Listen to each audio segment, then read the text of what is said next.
Good afternoon, I'm Katie Wilson and you're watching Context. The Council of Europe has announced the establishment of its first tribunal aimed at prosecuting Russia for the crime of aggression against Ukraine. That crime of aggression, they say, is of course Russia's full-scale invasion, which it launched in February 2022, and in theory, the court could try senior figures up to Russian President Vladimir Putin. This is the first time such a tribunal has been set up with the backing of the Council of Europe, the continent's top human rights body. Ukraine's President Zelenskyy described the accord as a real chance to bring justice for the crime of aggression. Zelenskyy signed the agreement with the Council of Europe's Secretary-General Alain Berset, who said international law must apply to all with no exceptions and no double standards.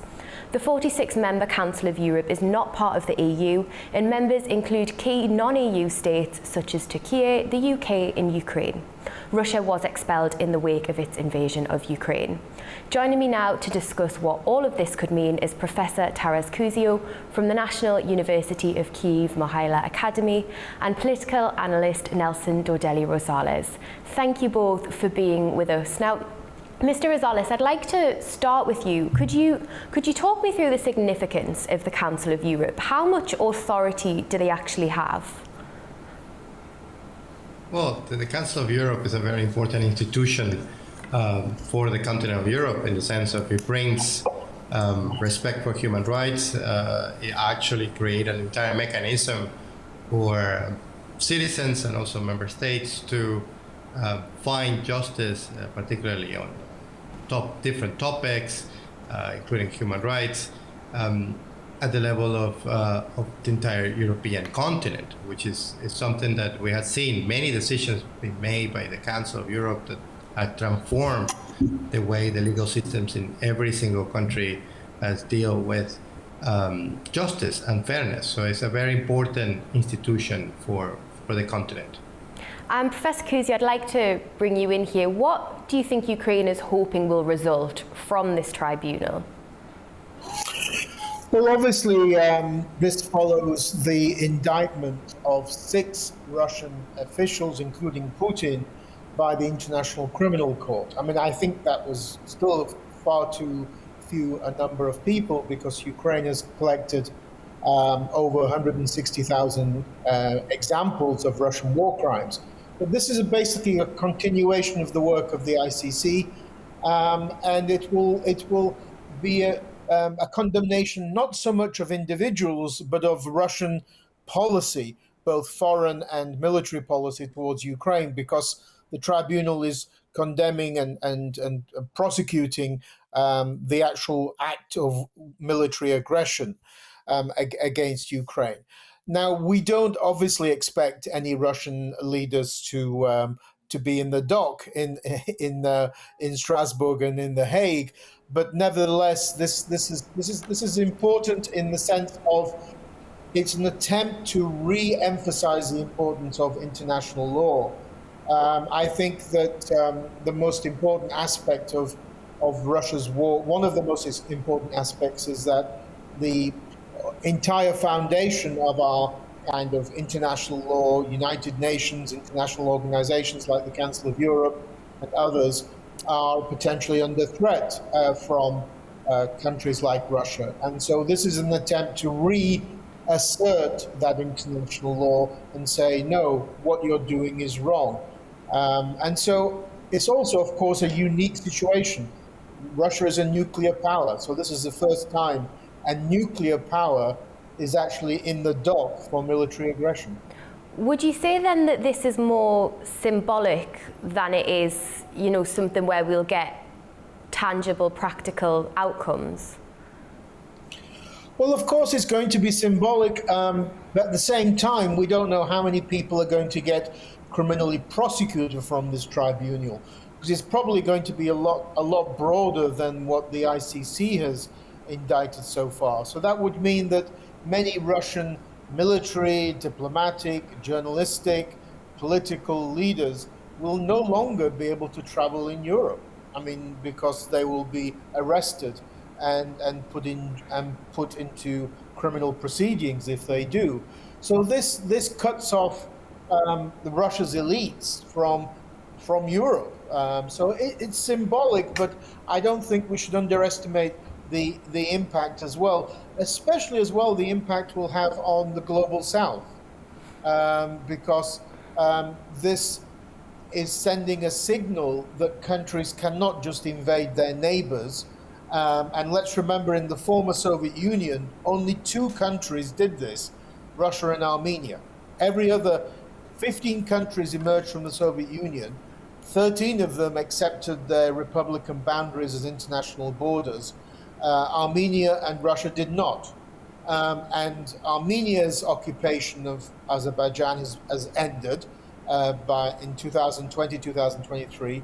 Russia has continued the same kind of policy. So I think it's symbolic, but it has more important aspects to it as well.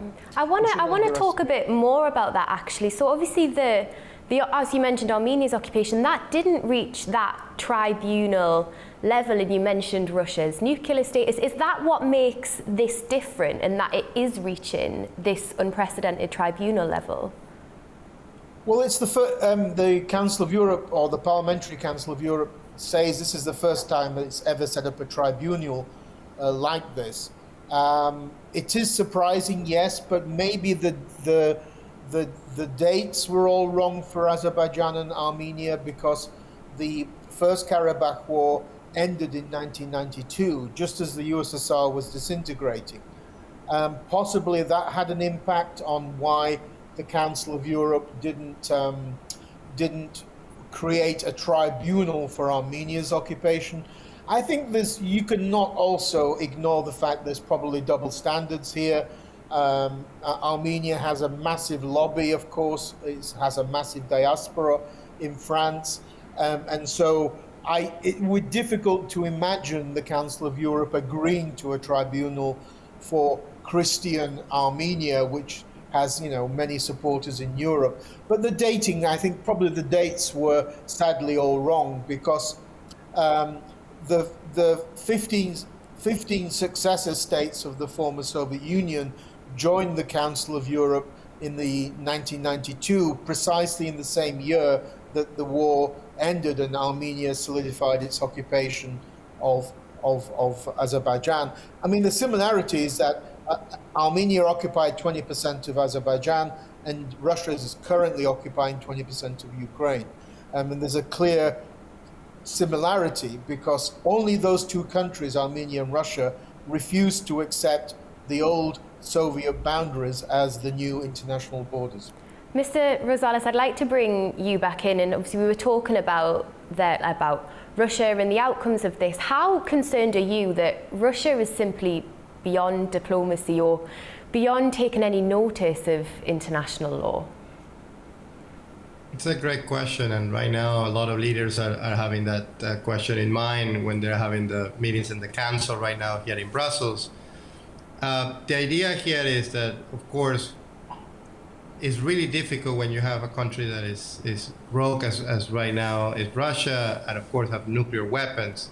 It's really difficult to really find a solution based on just international law. You need here a lot of diplomacy and, of course, deterrence, as well as the reasons why in the NATO summit we saw a lot of pledges of increasing the budget in terms of military spending. In Europe, that is one of the part of the actions that they're going to take in terms of building a strong military force in order to deter Russia to continue these aggressions, and then therefore it's a way to bring them back to the table of negotiations, and then therefore try to apply international law in that sense. And this is why this international tribunal could be a very interesting venue for finding accountability to those who violated the international norms. And what about the challenges of this tribunal, particularly in terms of enforcement, given that Russia isn't even a member of the Council of Europe? Well, if you ask me, then yes, of course, it's a very difficult situation when a court, of course, we have to remind the audience that international courts they don't have a police system that they can bring these people into the court by force. So it will have to wait until the war is over, or the moment that they have an opportunity to actually bring them into justice. Of course, the Russian officials, they have immunity in their own government, and of course, I don't see the government of Russia bring them to a tribunal that is not inside of Russia to be judged by other type of judges that are not Russians. So I think here, in reality, we'll need to wait until the actual war is over to see this court fully functioning and actually having these people hold accountable for what they have done in Ukraine. Professor Kuzio, I'd like to turn our attention to the NATO summit, which has just taken place in the Netherlands. Has that given us any indication of how this tribunal might play out, particularly in terms of the world's stance on Russia at the moment? Not really, because the NATO summit was a bit like a love fest for Donald Trump. It wasn't really the typical NATO summit. I mean, just even the declaration at the end, the resolution was like, I think, 1 page or just over 1 page. Is that possibly a sense that Ukraine isn't at the forefront of people's minds at the moment? Not necessarily, because many countries continue to provide military assistance, which they announced at the NATO summit. But this is more to do with the US position that they and Donald Trump's, Donald Trump's attention span is notoriously small, and the joke is he can't read more than half a page at a time. So I think there's partly that, but also we shouldn't just focus on Trump. Every US president since Barack Obama, so Barack Obama, Joe Biden, and Donald Trump, so Democrats and Republicans, have opposed Ukraine joining NATO, de facto giving Russia a veto over Ukraine's membership of NATO. The last US president to support membership of NATO for Ukraine was George Bush in 2008. So Trump's continuing the Democrat position earlier. I think that the West currently sees Ukraine more like Israel, in the sense that we have to support Israel, or in the case of Ukraine, support Ukraine to be what they call a porcupine, so militarily strong that no country surrounding Israel or Ukraine will dare to attack it. I mean, that's the aim at the moment, and the trend is for greater military cooperation, no longer as a few years ago sending military equipment to Ukraine, but actually providing, for example, financial assistance so military production can be made inside Ukraine. Ukraine now produces about 60% of the military equipment it uses in the battlefield. So yes, Ukraine is no longer officially stated to be a potential member, although the new General Secretary, Mark Rutte, did say that Ukraine's future is in NATO. So, diplomats are good with words, as we know. You have to read between the lines. I don't think the support is gone. With Trump and Zelenskyy had a very good meeting, and I think there is some potential progress. But of course, one has to think of how was it that for 17 years, between 2008 and 2024, NATO said every year at its summit, Ukraine will join, and this year it didn't. So that's all down to Trump. Trump's relationship with Putin, which is of course a much longer conversation and probably a different interview. What about you, Mr. Rosales? Is that a concern of yours, Trump's relationship with Putin, in terms of Ukraine being at the forefront of people's minds? Not only me, but most of the people here in Brussels, and the EU leaders are really concerned about the relationship that he has with Putin, in the sense of they see him more an ally of Russia than an ally to Europeans. And that's one of the reasons a lot of people were paying attention to this summit, because they were expecting the Europeans be stronger in the sense of, well, we want to have our own autonomy in terms of security, and pressure Trump a bit more on terms of support against Russia. But as my colleague here is saying, it was the total opposite. It was more a love fest to Trump, and try to keep him enthusiastic about the alliance, and making him feel at home in terms of NATO, because they really consider the fact that in order to get the European countries ready for Russia aggressions in the future, they need time and they need internal support. So in the meanwhile, they prefer to work with Trump and say, okay, we want that support from the U.S. and that security blanket, let's say, of having the U.S. as close an ally. And then at the meantime, they're really rearming themselves and trying to create as much as they can deterrence against Russia. And do you think potentially that's why the Council of Europe has chosen now to take this unprecedented step? Go on. Well, I mean, I'm not a lawyer, so I don't understand why these things take so long. I mean, it's taken them 3 years to create this tribunal. Why it's taken 3 years, I have no idea. Lawyers seem to work very slowly. The timing is, of course, meant to be coincidental, to be at the same time as the NATO summit, so that Zelenskyy is in the same region, Brussels, Strasbourg, so he can do both. He can attend the NATO summit and attend the signing. I don't think the connection is so close between what NATO is proposing and the tribunal, but of course the most important aspect of this is that Russia, I think Western Europe has now arrived at the same view as Central Eastern Europe and the Baltic states and Scandinavia, who were for many years talking about the Russian threat. And the Western Europeans were going, and particularly the French and Germans, are going, no, it's not so bad, come on. And now the French and Germans have the same view as the East Europeans and the Balts.